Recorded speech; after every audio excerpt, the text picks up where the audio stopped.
नमस्कार दोस्तों, स्वागत है आपके अपने YouTube channel Raja Babu series पे।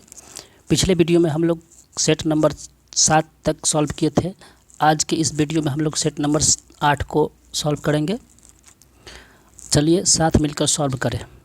क्वेश्चन नंबर 1 है कि वातानुकूलित प्लांट का क्षमता मापा जाता है। वातानुकूलित प्लांट की का क्षमता मापी जाती है। ऑप्शन ए है टन में, टन ऑफ रेफ्रिजरेशन में, लीटर में या अशुशक्ति में। तो इसका सही आंसर हो जाएगा टन में। ठीक है, यानी ऑप्शन ए। अगला क्वेश्चन है कि पानी का हिमांक बिंदु है, पानी का हिमांक बिंदु है, तो इसका सही आंसर हो जाएगा 32 डिग्री फ़ारेनहाइट। यहाँ पर फ़ारेनहाइट लिखना छूट गया, सब फ़ारेनहाइट लिख लीजिएगा आप लोग, फ़ारेनहाइट। ठीक है, और पिछले वीडियो में हमने इसको चेंज करने के बारे में बताया था कि आप डिग्री सेल्सियस से केल्विन में कैसे बदले। ठीक है, केल्विन से आप फ़ारेनहाइट में कैसे बदले, तो इसके लिए मैंने पिछले वीडियो में बता रखा है पूरा। ठीक है, तो आप चाहे तो पिछला वीडियो देख सकते हैं सेट नंबर 7 का, और वहाँ से भी इसको पूरा अपना कॉन्सेप्ट क्लियर कर सकते हैं। ठीक है, अगले क्वेश्चन की ओर चलते हैं हम लोग। पूछा गया है कि एक दर्पण के वक्रता की फोकल लंबाई और त्रिज्या के बीच संबंध है। एक दर्पण के वक्रता की फोकल लंबाई और त्रिज्या के बीच संबंध है, तो इसका सही आंसर हो जाएगा ऑप्शन सी, यानी F R equal to 2F। ठीक है, अगला क्वेश्चन है कि करंट की उपस्थिति का ज्ञान होता है, करंट की उपस्थिति का ज्ञान होता है, तो ऑप्शन ए है चमकने से, उत्पन्न प्रभाव से, चालक के रंग से, यहाँ से होना चाहिए था, से, या टकराने की ध्वनि से। ठीक है, टकराने की ध्वनि से, तो ऑप्शन इसका सही हो जाएगा ऑप्शन नंबर बी, उत्पन्न प्रभाव से। ठीक, अगले क्वेश्चन की ओर चलते हैं हम लोग।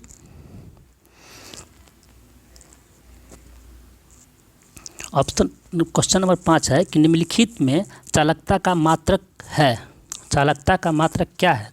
ओम है या फराडे है या साइमन है या हेनरी है, तो इसका सही आंसर हो जाएगा साइमन, ऑप्शन सी। अगला क्वेश्चन है चुंबकशीलता का उल्टा क्या होता है? ऑप्शन है चालकत्व, संवेदन, प्रतिष्ठंभ या विद्युतशीलता, तो इसका सही आंसर हो जाएगा आपका कि प्रतिष्ठंभ। ठीक है, अगला क्वेश्चन है कि अगर कोई इंजन 537 डिग्री सेल्सियस पर ऊष्मा लेता है और यहाँ और होगा और वातावरण को 37 डिग्री सेल्सियस पर लौटा देता है, तो ऊष्मा इंजन की क्षमता क्या होगी? ठीक है, ऊष्मा इंजन की क्षमता हमसे पूछा गया है। ठीक है, नया पेज पर हम लोग देखते हैं, इसको सॉल्व करना पड़ेगा प्रॉपर ढंग से। वो रहा ऊष्मा इंजन की क्षमता। ठीक है, ऊष्मा इंजन की क्षमता, ऊष्मा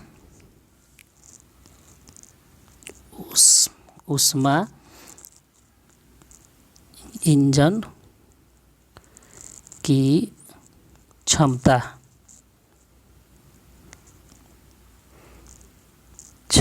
इक्वल टू होता है T1 minus T2 by T1, ठीक, इंटू 100।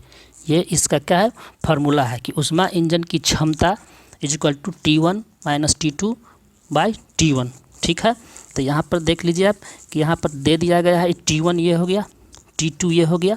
ठीक है, अब क्या है कि हम लोग इसी को अप्लाई कर देंगे, इस फार्मूला को अप्लाई कर देंगे। तो इसके लिए हमको सबसे पहले देख लीजिए कि यहाँ पर दिया गया है डिग्री सेल्सियस में। सबसे पहले ध्यान रखना है कि डिग्री सेल्सियस को हमको क्या करना है, चेंज इनटू केल्विन। ठीक है, इसको हम लोग को किस चीज़ में बदलना है, केल्विन में बदलना है। ठीक है, तो केल्विन में बदलने के लिए हम लोग क्या करेंगे, इसमें क्या कर देंगे, तो 537 प्लस 273 इसको ऐड कर देंगे, तो ये कितना हो जाएगा टोटल 10 केल्विन। ये था 35, दूसरा T2 था, ये T1 था, ये हो गया आपका T2। तो T2 35 था, इसमें भी जोड़ेंगे हम लोग कितना 273, तो इसको जोड़ के कितना हो जाएगा 310 के। ठीक है, 310 के हो जाएगा इसका। तो अगले पेज पे देख लेते हैं हम लोग। अब 310 हो गया, अब लगाएंगे इसका ऊष्मा इंजन की क्षमता इक्वल टू तो T1 minus T2 bye T1, ठीक है, इंटू 100। तो T1 कितना था, T1 था आपको 810 केल्विन और T2 था 310 केल्विन। तो यहाँ हो जाएगा 810 माइनस 310 बट्टा 810 गुने 100। ठीक है, अब इसको हम लोग सॉल्व कर लेंगे, तो इसको लेस करेंगे तो कितना हो जाएगा, इसको लेस करने के बाद हो जाएगा आपको ये कितना 500, ठीक है, बट्टा 810 इंटू 100। ठीक, अब इसको हम लोग सॉल्व कर लेंगे। ठीक है, तो इसको सॉल्व करने के बाद कितना आ जाएगा 5000 बट्टा 81, ये प्रतिशत में होगा क्योंकि यहाँ पर 100 था। ठीक है, अब देखते हैं इसका आंसर क्या हो जाएगा, सही आंसर तो 5000 बट्टा 81, ऑप्शन सी बी सही है। ठीक है, चलिए अगले क्वेश्चन की ओर चलते हैं हम लोग। अगला क्वेश्चन है कि एक सेकेंड देख लेते हैं हम लोग।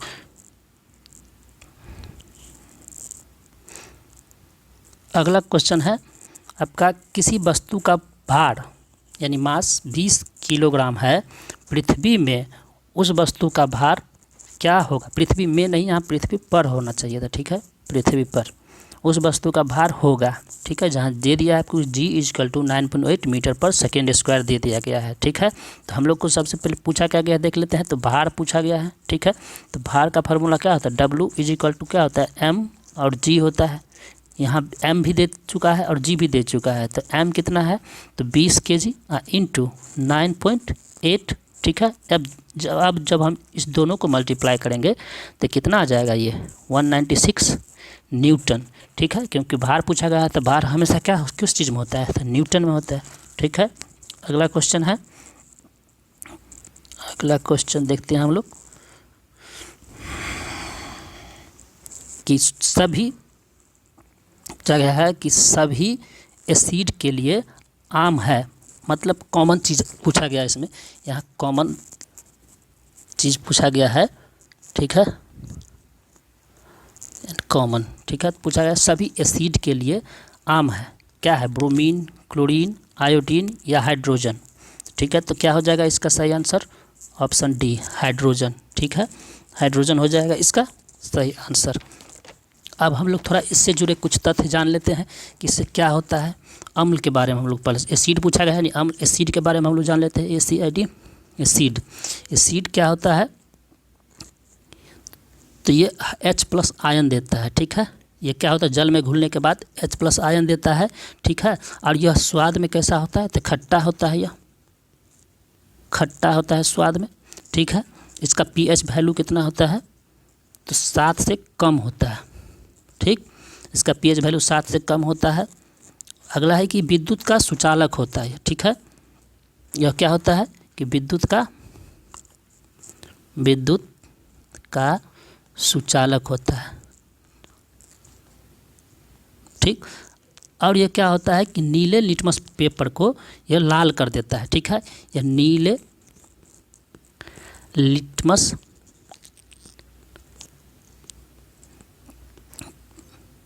पेपर को लाल कर देता है। ठीक है, ठीक है, यानी इसका कोड भी आप याद सकते हैं कि ABR, यानी एसिड क्या करता है ब्लू टू रेड कर देता है। ठीक है, चलिए अगले क्वेश्चन की ओर हम लोग चलते हैं।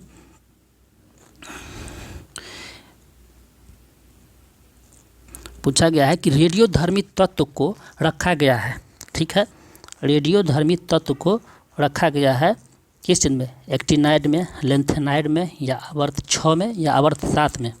तो इसका सही आंसर हो जाएगा एक्टिनाइड, यानी ए ऑप्शन इसका सही हो जाएगा। ठीक है, एक्टिनाइड होता है कहाँ से कहाँ तक, तो ये 89 से लेके 103 तक होता है एक्टिनाइड। ठीक है, और लेंथेनाइड क्या होता है कि 57 से लेके ये 71 तक होता है लेंथेनाइड। ठीक है, अगला क्वेश्चन की ओर चलते हैं हम लोग। एलपीजी का मुख्य घटक क्या है? एलपीजी का मुख्य घटक क्या है? Methane, propane, butane. ठीक है, तो इसका सही आंसर हो जाएगा ब्यूटेन। ठीक है, अगला क्वेश्चन है कि बेलीन, यहाँ बेलीन नहीं होना था, यहाँ बेंजीन होना था। ठीक है, यहाँ होगा बेंजीन, जीन। ठीक, बेंजीन के एक अणु में दोहरे आबंध होते हैं, आबंध होते हैं। बेंजीन के एक अणु में आपसे पूछा गया है कि दोहरे आबंध कितने होते हैं। ठीक है, तो बेंजीन का फॉर्मूला क्या होता है, C6H6 होता है इसका फॉर्मूला। ठीक है, C6H6 इसका फॉर्मूला हो गया। अब क्या करेंगे हम लोग, इसको देख लेंगे कि कैसे इसका स्ट्रक्चर होता है। ठीक है, तो ये हो गया पहले C, एक यहाँ H हो जाएगा, एक H होगा, फिर ये हो जाएगा C कार्बन, फिर हो गया आपका एक और C, फिर हो जाएगा एक यहाँ C। ठीक, और एक हो जाएगा यहाँ पर H। ठीक है, अब देखिए थोड़ा इसका जूम आउट कर लेते हैं थोड़ा। ठीक है, ये H हो गया। अब देखिए क्या होता है कि यहाँ पर हर जगह पर H के पास कार्बन के साथ कितना बॉन्ड होता है, 2 बॉन्ड, 4 बॉन्ड बनाता है कार्बन। तो यहाँ 3 हो गया है, तो एक यहाँ पर और 2 दे सकते हैं हम लोग। तो ये डबल बॉन्ड हो गया, यहाँ पर डबल बॉन्ड हो गया। अब 1 मिनट हम लोग रुक जाते हैं, थोड़ा इसको इरेज कर देते हैं। ठीक है, अब देखिए जहाँ जहाँ C है वहाँ पहले हम लोग पहले H फिट कर देते हैं। ठीक है, ये H हो गया यहाँ पर। ठीक, फिर यहाँ पर H हो गया। ठीक है, अब देखिए कि आप कितना बॉन्ड बन चुका है इसके बीच। ठीक है, रुक जाइए एक बार, फिर से हम इसको सही से बना के आपको दिखाते हैं। थोड़ा 1 मिनट रुक जाइए आप। अब देखिए कि कार्बन कितना बनाता है बॉन्ड, तो 4 बॉन्ड बनाता है कार्बन। ठीक है, किसी भी परमाणु के साथ। तो ये हो गया, देखिए आप कार्बन का हो गया आपको 1 बॉन्ड, यहाँ देख लीजिए कार्बन का 1 बॉन्ड हो गया इसके साथ। ठीक है, और 2 ये इसके 3, 2 ये हो गया और 1 ये हो गया, तो 3 बॉन्ड हो गया। तो हम लोग को क्या करना है कि 1 बॉन्ड और कहीं इस कार्बन के साथ अटैच करेंगे, तब ये इस वाले कार्बन के साथ 4 बॉन्ड बन पाएगा। ठीक है, तो हम लोग क्या करेंगे, 1 बॉन्ड और यहाँ लगा देंगे। ठीक है, यहाँ ये हो गया। ठीक, तो आप देखिए कि इसके साथ हो गया 4 हो गया ना। अब इसके साथ देखिए 2 इधर और 2 इधर, 4 हो गया। इस C के साथ, इस C के साथ 4 गो हो गया। ठीक है, और इसके साथ देखिए 1 2 3, 1 2 3 हो गया। और एक क्या करना है हम लोग को, एक और दे देना है यहाँ पर। ठीक है, 1 बॉन्ड और दे देंगे। तब देखिए इसके साथ हो गया ना 2 3 4, इसके साथ भी 4 हो गया। अब इस वाले C के साथ देखिए क्या है, इस C के साथ देखेंगे तो 2 इधर 1 इधर, तो 3, तो एक और क्या करेंगे हम लोग, 1 इधर हो जाएगा, इसके साथ ये हो गया। तो 1 2 और 3। ठीक है, 3 गो हो गया, 3 गो सॉरी 2 ये 2 हो गया, एक 3 हो गया, एक 4 हो गया। तो इसके साथ तो हो गया।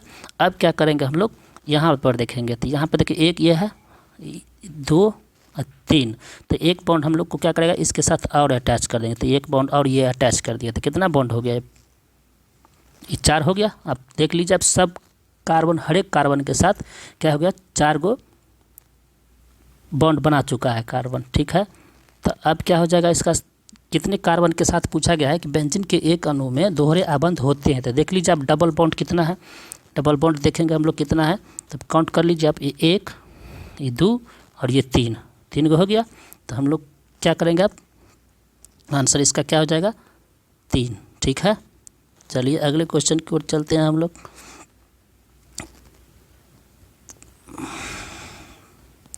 पूछा गया है कि अधातु ऑक्साइड आमतौर पर होते हैं, अधातु ऑक्साइड आमतौर पर होते हैं अम्लीय, उभयधर्मी, उदासीन या क्षारीय। ठीक है। तो इसका सही आंसर हो जाएगा अम्लीय, ठीक है। अधातु पूछा गया है तो अम्लीय हो जाएगा, ये अधातु है, अधातु तो ये अम्लीय हो जाएगा, ठीक है। और धातु रहता तो कैसा हो जाता है, क्षारीय, क्षारीय, ठीक है। अगला क्वेश्चन है कि सोल्डर के घटक क्या है, सोल्डर के घटक क्या है, सीसा और टीन, सीसा और जिंक, कॉपर और टीन, कॉपर और जिंक। तो इसका सही आंसर हो जाएगा सीसा और टीन। तो सोल्डर जो होता है यानी टाका होता है, किसका मिश्रण होता है, सीसा और टीन का मिश्रण होता है, ठीक है। अगला क्वेश्चन है कि हाइड्रोजन के कौन से समस्थानिक रेडियो एक्टिव होते हैं, ठीक है। हाइड्रोजन के कौन से समस्थानिक रेडियो एक्टिव होते हैं, तो हाइड्रोजन के 3 समस्थानिक होते हैं, ठीक है। ये हो गया आपको तीनों समस्थानिक ये है। तो आप देखिए इसके बोर्ड पूछ रहा गया है कि रेडियो एक्टिव कौन होता है, ठीक है। तो इसका सही आंसर हो जाएगा ऑप्शन सी रेडियो एक्टिव, ठीक है। और ये हो गया प्रोटियम, ड्यूटेरियम और ट्रिटियम, इसका क्या हो गया, समस्थानिक हो गया, ठीक है। अगला क्वेश्चन है कि मछलियों का अध्ययन कहलाता है, मछलियों का अध्ययन कहलाता है इक्थियोलॉजी, पिसिकल्चर, बैरियोलॉजी या ए और बी दोनों। तो इसका सही आंसर हो जाएगा डी, ऑप्शन डी दोनों होगा इसका आंसर, ठीक है। अगला क्वेश्चन है कि मानव शरीर का सबसे आंतरिक अंग कौन है, सबसे बड़ा आंतरिक अंग कौन है, सॉरी, मानव शरीर के सबसे बड़ा आंतरिक अंग कौन है, ठीक है। यकृत, हृदय, अग्नाशय या गुर्दा होना था। तो इसका सही आंसर क्या हो जाएगा, ऑप्शन ए यकृत, ठीक है। अगला क्वेश्चन है कि श्लेष्मा झिल्ली की सूजन को कहा जाता है, श्लेष्मा झिल्ली के सूजन को कहा जाता है। ऑप्शन ए में है ब्रोंकाइटिस, हेपेटाइटिस, आयरिटिस, उसके बाद है गास्ट्रिटिस। तो इसका सही आंसर हो जाएगा ऑप्शन ए ब्रोंकाइटिस, ठीक है।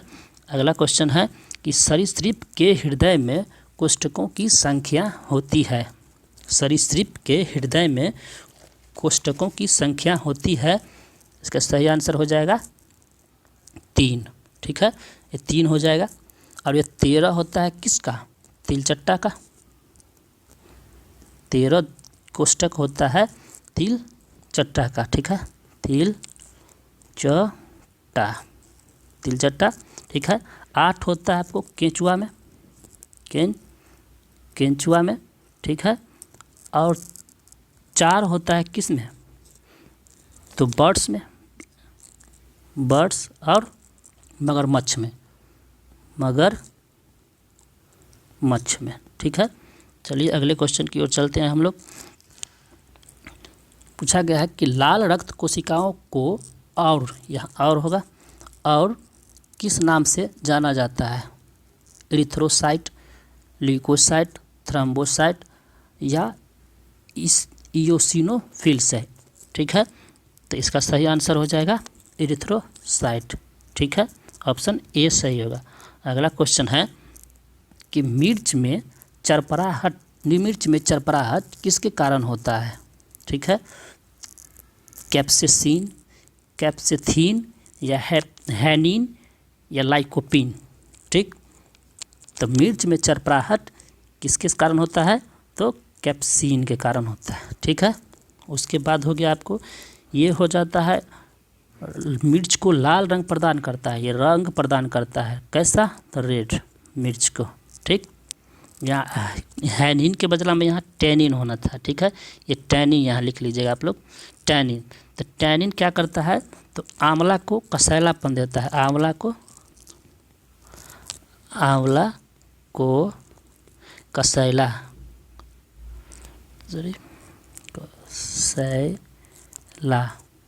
देता है, ठीक है। और उसके बाद हो गया ये लाइकोपीन क्या होता है, तो टमाटर का लाल रंग लाइकोपीन के कारण होता है, ये होता है टमाटर का लाल रंग, ठीक है, टमाटर का लाल रंग। अगला क्वेश्चन है दुनिया का पहला मानव हृदय प्रत्यारोपण किसने किया था? दुनिया का पहला मानव प्रत्यारोपण किसने किया था? तो इसका सही आंसर हो जाएगा क्रिस्टियन बर्नार्ड। ठीक है, ऑप्शन बी सही होगा। ठीक, अगला क्वेश्चन है कि सबसे पहले डीएनए को अलग किया था। सबसे पहले डीएनए को अलग किया था। ऑप्शन ए में है फ्रेडरिक मिस्चर। ठीक है, इसका ऑप्शन ए सही हो जाएगा, फ्रेडरिक मिस्चर। ठीक है, अगला क्वेश्चन है मनुष्य के चेहरे पर अस्थियों की संख्या होती है, यानी मनुष्य के चेहरे में अस्थियों की संख्या कितनी होती है? 12, 13, 14 या 15? तो इसका सही आंसर हो जाएगा 14, ऑप्शन सी। ठीक है, आशा करता हूँ आपको यह वीडियो अच्छी लगी होगी। यदि अच्छी लगी हो तो लाइक करें, शेयर करें। ठीक है, और अपना स्कोर कमेंट बॉक्स में ज़रूर लिखें। ठीक है, और इस वीडियो का PDF यदि चाहिए तो टेलीग्राम का लिंक नीचे डिस्क्रिप्शन बॉक्स में दे दिया जाएगा, आप चाहे तो वहाँ से डाउनलोड कर सकते हैं। और मेरा टेलीग्राम चैनल ज्वाइन कर सकते हैं, इस नाम से टेलीग्राम चैनल बना हुआ है। आप टेलीग्राम पर जाएँ और सर्च कीजिए राजा बाबू सीरीज़ को, आपको वहाँ पर चैनल का नाम मिल जाएगा। आप चाहे तो वहाँ से ज्वाइन कर सकते हैं और वहाँ से PDF भी डाउनलोड कर सकते हैं। धन्यवाद।